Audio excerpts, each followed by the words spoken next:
A avaliação dos alunos dentro desse curso era feita por meio dessas letras aqui. Letra A, primeiro, era importante que os alunos participassem de modo vocal, e aí eles tinham que fazer aí um quase que bater ponto, né? Eles tinham que me mostrar que eles de fato participaram e quando eles participaram. Eles também refletiam semanalmente, colocavam essas reflexões como se fosse um diário de sala, e também me passavam isso no fim do curso. Eles também faziam uma autobiografia, e essa autobiografia ela já era um pouco mais detalhada, dava instruções um pouco mais claras, e tinha um objetivo específico com esse exercício de autobiografia. E depois é que eles engajavam em uma atividade, em um exercício de apologética prática. E esse exercício era escrever uma carta para alguém que, na opinião deles, ainda não era cristão. Alguma pessoa da vida deles que não conhecia a Cristo.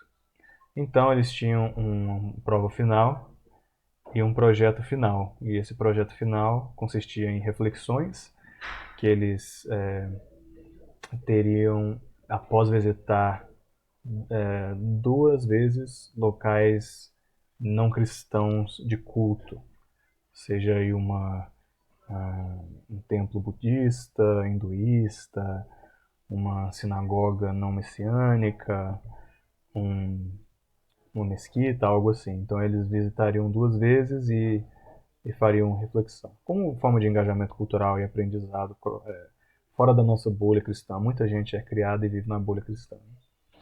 Então eles também fariam um glossário, basicamente um mini dicionário de cristianês, de termos bem evangelicais, que quem não está por dentro dessa cultura evangélica ou da cultura cristã não vai conseguir entender. E uma filosofia de como essa pessoa discipularia. Então, no fim do curso, ela ia desenvolver o seu próprio método de discipulado, essa própria filosofia da sua abordagem de como apresentar o evangelho. Então é isso. Eu, particularmente, tive que distribuir as notas e fazer a avaliação dessa forma porque eu não tinha outra escolha. As escolas, e as universidades, elas têm grandes limitações, elas têm, um, vamos dizer, no português isso, mas elas precisam seguir determinadas diretrizes do governo ou até de outras organizações reguladoras. Então elas precisam fazer uma coisa mais uniforme, elas obrigam então alunos no nível de undergrad, né, de primeiro, segundo ano aí de universidade, a fazerem provas finais e exames. Eu não gosto de provas e exames, eu não acho que é uma forma boa de se medir o que foi aprendido durante o semestre. É uma forma interessante de medir a capacidade de alguém de estudar bastante na noite anterior e vomitar aquele conteúdo e depois esquecer. Então é uma forma de medir, não sei, consumo imediato e frenético e despejo frenético. É uma forma de medir isso, mas eu não acho que os exames medem bem isso.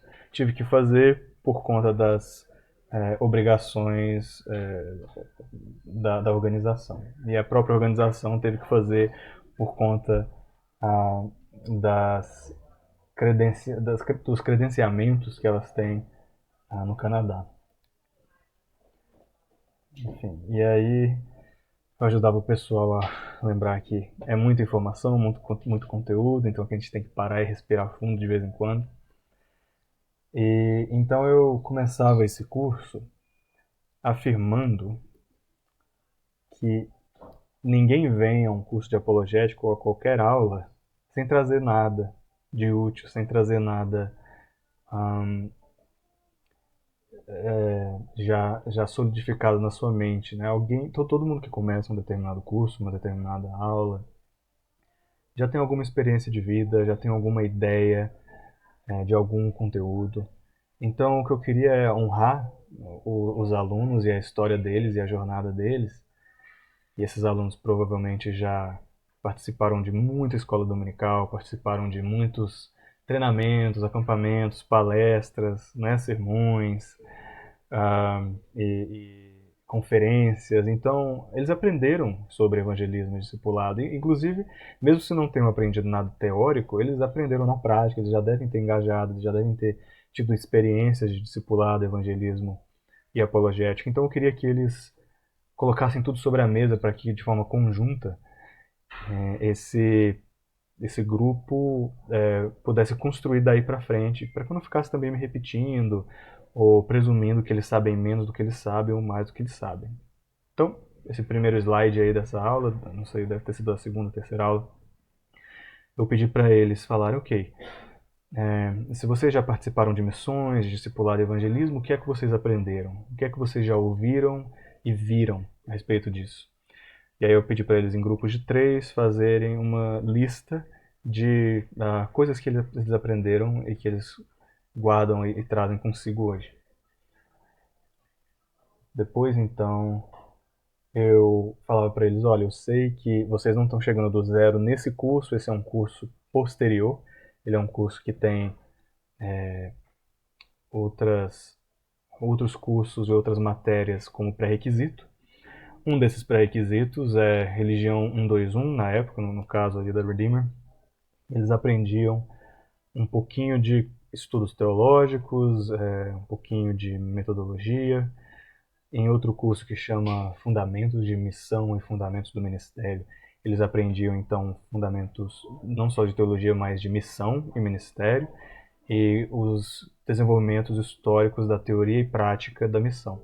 E contextualização também do evangelho na igreja global e na igreja ocidental. Então eles já tinham tido uma aula sobre conceitos fundamentais do nosso curso. Outro curso também que chamava Formação Espiritual para Ministério, ensinava um pouco de teologia trinitariana e também oferecia algumas ferramentas de tradições antigas, já testadas, e encorajava a vida espiritual equilibrada e uma vida que possa sustentar os desafios e as alegrias do ministério. Então esses são 3 cursos que já ensinavam muito a eles. Então, eles de fato trouxeram para mim, né, exemplos, colocaram no quadro, trouxeram entre os grupos, escreveram no papel. E tinha muita gente que já sabia bastante coisa, e isso foi bem legal, a gente pôde colaborar bastante. Então, eu ofereci um exercício para eles. Perguntei o que você pode me dizer sobre evangelismo e discipulado. O que você sabe sobre isso? E aí a gente colocou aqui uma listinha. Bom, evangelismo é como você compartilhar as boas novas do evangelho. Boas novas do evangelho é até um pleonasmo, né? Mas como compartilhar as boas novas? E como fazer um primeiro contato com alguém? Como iniciar uma conversa? Como casar as nossas palavras e as nossas ações, né? A nossa teoria e a nossa prática. E como ter um modelo de igreja que não é só voltado para dentro, que tem essa pegada expansiva, essa pegada do envio. Então a gente falou um pouco disso e falou um pouco sobre como trazer maturidade ao corpo de Cristo e ensinar pessoas como seguir a Cristo com as suas ações e com suas palavras e como praticar isso andando pelo caminho como Jesus fazia com seus discípulos, literalmente, né, andando entre cidades, de um lugar para outro, entre desertos e, e poços, e mercados e sinagogas. Então a gente falou um pouco disso e eu perguntei para eles o que é que vocês, começando esse curso, gostariam de aprender. Então eu quero engajar aí, eu estou falando agora de pedagogia, de didática, né? Então é importante de saber qual é o objetivo desses alunos. Não sentar e aí perguntar, ei, o que você quer aprender aqui? Quais são os seus objetivos? É uma coisa mais envolvida do que isso. O que eu quis é que eles, de fato, fizessem uma introspecção e me dissessem reflexivamente o que você quer de mim, o que eles querem de mim, professor. O que vocês querem de mim, Paulo? Então, alguns deles disseram, olha, eu queria ensinamentos práticos, tá? Eu não queria só ficar na teoria. Outros disseram, olha, eu queria aprender um pouco das nuances de como diferentes culturas praticam o evangelismo e também o discipulado apologético. E aí eu coloquei um vídeo aqui de um canal legal que fala sobre as diferentes abordagens de diferentes denominações. Como fazer isso juntos? Como fazer isso não como indivíduos, mas enquanto igreja, enquanto pequenos grupos, ou enquanto uma congregação inteira. Também pediram que eu ensinasse de forma robusta o discipulado bíblico, como derivar da Bíblia um modelo robusto. E eles queriam também saber como fazer isso de forma continuada e como falar abertamente e continuamente sobre fé. Também pediram para que a gente tratasse de outras perspectivas religiosas. Então eu coloquei aqui também um vídeo legal sobre explicando basicamente outras religiões, sob o ponto de vista cristão, claro. Então eles queriam saber um pouquinho sobre panteísmo, um pouquinho sobre cristianismo liberal e tudo mais. Outros queriam saber como manter o ânimo, como manter a, essa efervescência, né? Como manter essa paixão sobre o evangelismo e como comparar métodos de evangelismo mais explosivos, mais passionais e outros métodos menos explosivos. Também perguntaram sobre discipulado entre gerações, discipular pessoas mais velhas, mais jovens, como a gente pode adaptar a nossa abordagem dependendo da idade da pessoa.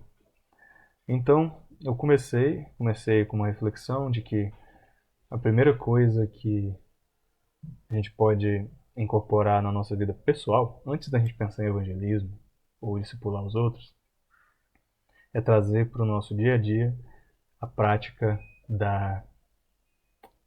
do pedido por misericórdia. Essa prática da humildade perante Deus, a gente começa o nosso dia pedindo misericórdia. Aí eu trouxe o Salmo 6:2 e uma aluna falou que depois desse curso ela começou a orar, a primeira coisa que ela fazia, começava o dia dela, ela pedia misericórdia a Deus.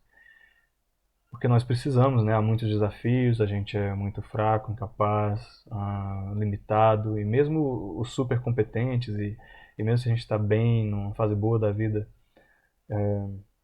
a gente sabe que para manter aquilo e para a gente se manter fiel, a gente precisa da misericórdia de Deus. Então, começando com uma reflexão bíblica no Salmo 6:2, aqui na Septuaginta, tenha misericórdia de mim, Senhor, porque sou fraco.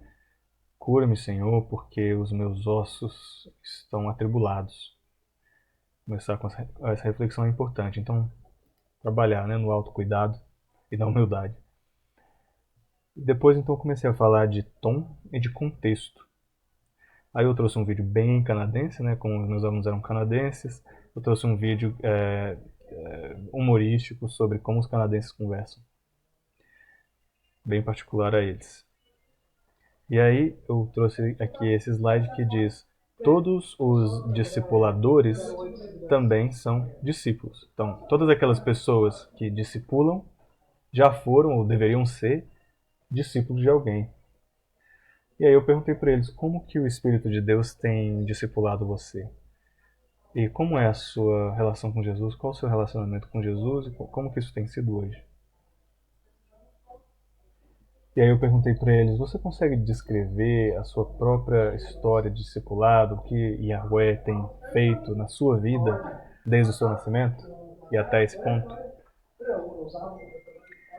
E aí eu falei, foque especialmente nessa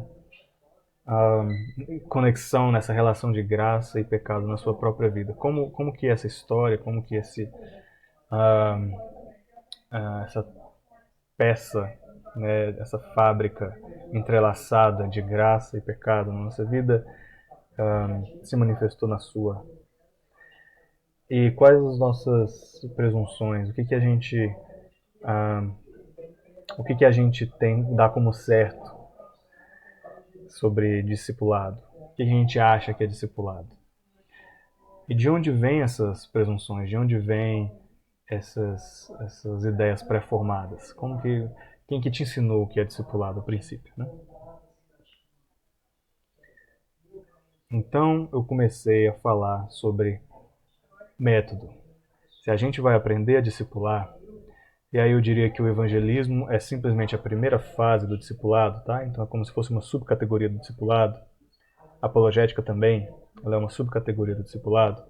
Então, tendo o discipulado como um framework, né, como um, um, um guarda-chuva abaixo do qual as coisas ficam, como a sua história começou e continuou, e qual o relacionamento dela com o discipulado, como você tem sido discipulado. E aí eu falei, você consegue adivinhar a história de alguém só olhando para a cara dela? Eles sabiam que eu era brasileiro, eles sabiam mais ou menos a minha idade, sabiam o meu gênero, sabiam que eu era casado e tudo mais, e que eu era um professor, onde eu morava. Então, assim, com base em tudo isso, será que eles conseguiriam imaginar mais ou menos qual a minha história? Então eu dei esse exercício para eles, e você pode também dar exercício para essas pessoas, e porque é legal a gente comparar, né? Ter uma pessoa disposta a aguardar o julgamento, de certa forma, né? Não um julgamento mal, mas o prejuízo, não, preconceito, o conceito pré-formado, e aí comparar esse pré-conceito com, ou esse estereótipo com a pessoa de fato, com o caso de fato. Então eu queria que eles comparassem. Eu falei um pouco sobre mim, né? Coloquei algumas características minhas, né? Esposo, pai, alguém que gosta de aprender e compartilhar, teve muitos privilégios na vida, né? A mim muito foi dado. E aí eu coloquei essa identidade aqui, né? Porque na América do Norte eu não sou considerado uma pessoa branca, mas então eu falei aqui, olha, nasci com essa identidade de um branco latino não hispânico, que alguém vindo do Brasil, algumas pessoas na América do Norte acham que brasileiros são hispânicos, né? Mas não somos. E aí eu falo, olha, e eu tenho essa prática esquisita de me prostrar diante de um deus homem do leste da Ásia, desculpa, do oeste da Ásia, e esse deus homem tem mais de 2000 anos de idade. Então, é uma forma de me definir, né? Coloquei aqui uma imagem de arquivo, mais ou menos, né? Na verdade é uma pintura de um dos meus ancestrais, meu interesse aqui pelos animais, pelas ciências naturais. Falei de amigos meus, de pessoas importantes na minha vida, ou que ajudaram a me formar enquanto discipulador e discípulo. Falei um pouco da minha educação. E aí eles conferiram, e alguns deles acertaram certas coisas sobre mim, e outras coisas eles aprenderam. Então, isso aqui também foi um exercício de observação, né? Um exercício de saber ouvir. Como que a gente consegue ler as pessoas sem muito preconceito, né? Sem, sem preconceitos pejorativos, mas sim usando o que a gente entende de cultura para imaginar. Então, se você vê, por exemplo, uma mãe com uma criança fazendo birra, a gente consegue ter um certo nível de empatia, porque não é fácil educar uma criança. Então, pessoas que já têm uma certa experiência com educação vão poder olhar para aquela mãe e derivar aí um padrão, né, de mães, um padrão do sofrimento, da dificuldade e também da beleza que é ser pai, ser mãe. Então, não é importante. Eu acho que Jesus tinha, quando ele falou com a mulher samaritana, um paradigma de quem são os samaritanos, né? Um paradigma de quem são mulheres, um paradigma de quem são mulheres que vão tirar a água do poço ao meio-dia. Então, existem aí padrões. A gente precisa observar esses padrões e aprender a observá-los nas pessoas, estando abertos a modificar esses padrões conforme a gente conhece a pessoa em si. Então, eles disseram algumas coisas, meus alunos, e de olha, não presuma uma coisa só, mas sim use a sua experiência cultural. Mas sabe que só Yahweh, só o nosso Deus sabe a história completa de uma pessoa e o coração de uma pessoa. Coloquei aqui também, então, esse chamado à autobiografia. Falei para eles, olha, a gente vai escrever uma autobiografia e uma carta para um não cristão. Então, como fazer isso? Aí eu comecei a dar algumas informações. Para a autobiografia, eu pedi que eles se apresentassem de forma breve, falassem um pouco de onde cresceram, quem são as pessoas com que eles se associam, né, os seus amigos e os seus familiares, as pessoas que eles amam, e se há alguma igreja que eles costumavam frequentar.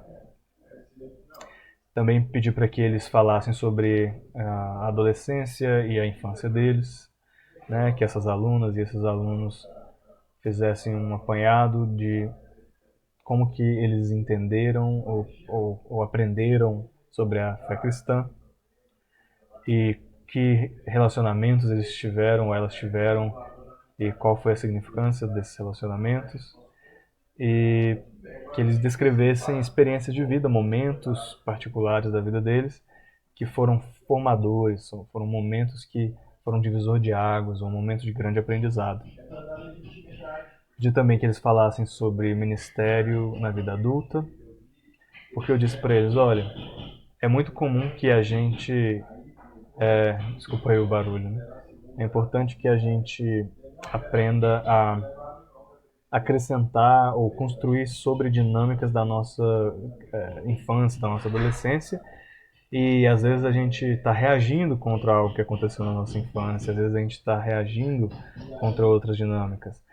Você consegue observar, aluno, aluna, alguma dinâmica dessa? A forma como você agiu, ela foi uma reação ao seu passado? Vamos dizer, você quis, por exemplo, você quis ir para uma faculdade longe da sua cidade natal? Isso foi uma reação? Isso foi uma fuga? Ou isso foi fruto de, na verdade, uma confiança de que você poderia sair do ninho, né, entre aspas? Então tem várias razões pelas quais alguém sai e vai para um outro lugar estudar.